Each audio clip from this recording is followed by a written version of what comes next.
अब Bill Gates का intervention यहां पर आते हैं। राहुल प्लेट ऑन यहां पर ये देखें, जो हमारे पास बिल गेट्स का इंटरवेंशन है वो ये है कि किस तरीके से डॉक्टर फाउची और बिल गेट्स की बातचीत है वो वायरल हो रही है।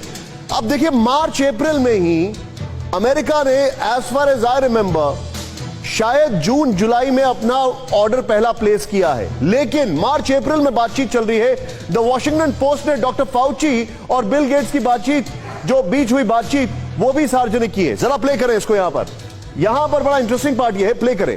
कोरोना के शुरुआती दिनों यानी 1 अप्रैल 2020 को डॉक्टर फाउची बिल गेट्स के बीच बातचीत हुई थी।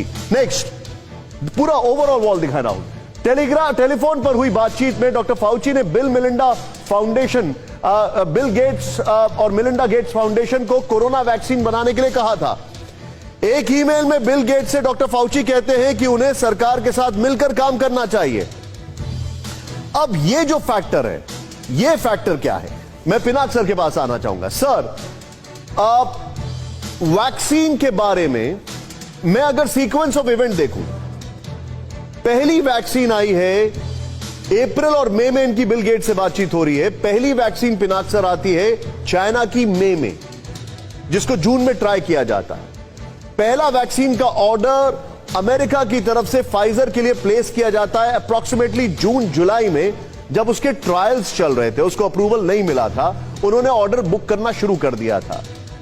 और ये उसी दरमियान जब पीक पर चीजें चल रही हैं, ये सीधे बोलते हैं कि आप हमारी वैक्सीन के लिए हमारी हेल्प करिए। ये सब क्या है सर? देखिए, इसको दो तरह से देखा जा सकता है। या तो एक बड़ा गंभीर षड्यंत्र है, या फिर इन्होंने आपस में चाइना और अमेरिका का तालमेल, ये जो ईमेल्स हैं फौजी के, इसमें तो बड़ा क्लियर है कि वो आपस में बात कर रहे थे और वो सुन भी रहे थे कि चाइना के जो हेड थे उनके काउंटर पार्ट की मास्क पहने नहीं पहने, जो भी करना है। पर इन्होंने दुनिया को क्यों नहीं बताया? Yes. ये चुप क्यों रहे? क्या ये षड्यंत्र था? Valid point. इसमें फाउची की कोई भागीदारी थी? ये सारे जो चीजें हैं, इसमें बहुत शक क्रिएट करता है।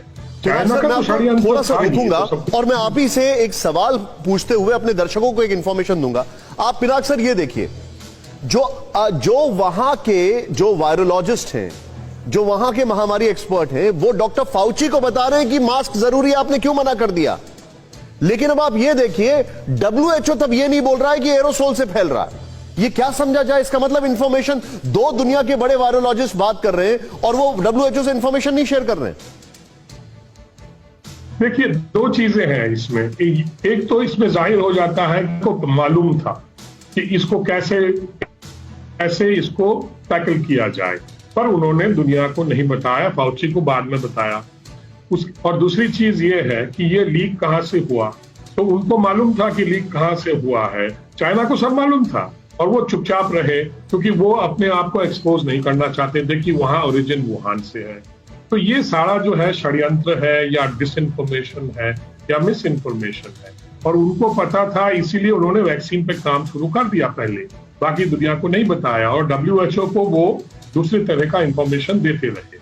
तो ये एक बहुत ही गंभीर समस्या है दुनिया के लिए कि इस तरह के लोग जो अपने इन्फेक्शियस डिजीज इंस्टीट्यूशंस के जो हेड हैं, ये सब छुपा रहे थे, या इनको पता ही नहीं था कि क्या हो रहा है।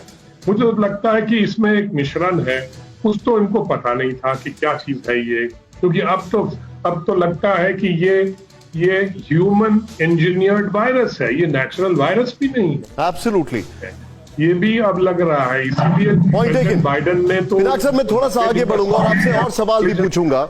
मैं थोड़ा और आगे बढ़ूंगा और सवाल भी पूछूंगा। अपने दर्शकों को बता दूं कि 4:20 पर इस 400 BC के कई सबूत हम आपको दिखाने वाले हैं। 4:20 पर इस 400 BC के कई सबूत दिखा रहे हैं। लेकिन पूर्णिमा जी, बिल गेट्स से बातचीत, मतलब तैयारी थी क्या वैक्सीन की बहुत पहले से? मतलब पता था, एवरीथिंग वाज रेडी? जी, बिल गेट्स की इनकी बात हर 2 हफ्ते में हो रहे थे।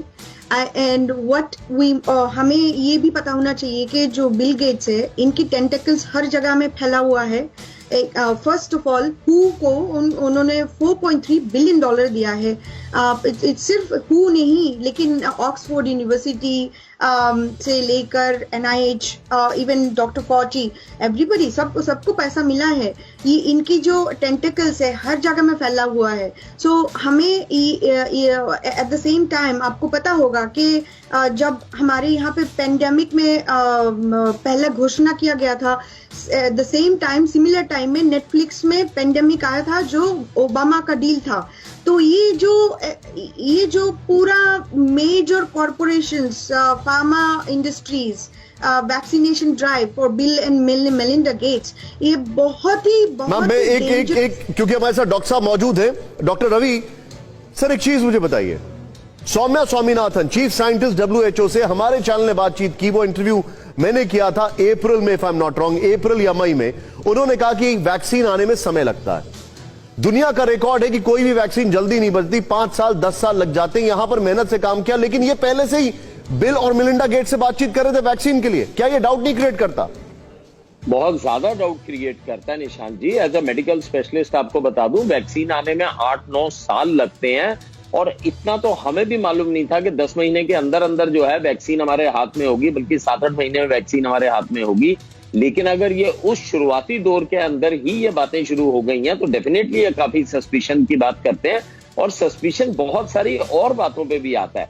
ये जो मेलबाजी भी हुई है, पारदर्शिता क्यों नहीं है? ये कोई प्राइवेट वो थोड़ी ना हो रहा है। पूरा विश्व तो हाहाकार से वहां पे मृत्यु हो रही है, और यहाँ पर ये प्राइवेटली मेलबाजी क्यों कर रहे हैं? ये बहुत एक बड़ी चीज है, और ये एक पब्लिक ऑफिस वाले को अपना दायित्व भी समझना चाहिए कि जो भी चीज है, सबसे बड़ी चीज है जो भी इन्होंने मेल के ऊपर किया है, क्या ये सारी बातें उन्होंने पब्लिक डोमेन में भी कही है या फर्क है? अगर वो बातें मेल में कुछ और पब्लिक डोमेन में कुछ और है तो डेफिनेटली ये एक बड़ी सीरियस बात है, और 860 पेज मेल के कोई कम नहीं होते, पूरी एक किताब बन जाती है। मैं समझता हूं कि इंटरनेशनल प्रेशर डाल के इसकी एक गहन जांच होनी चाहिए, मजबूत और अनुभवी टीम से।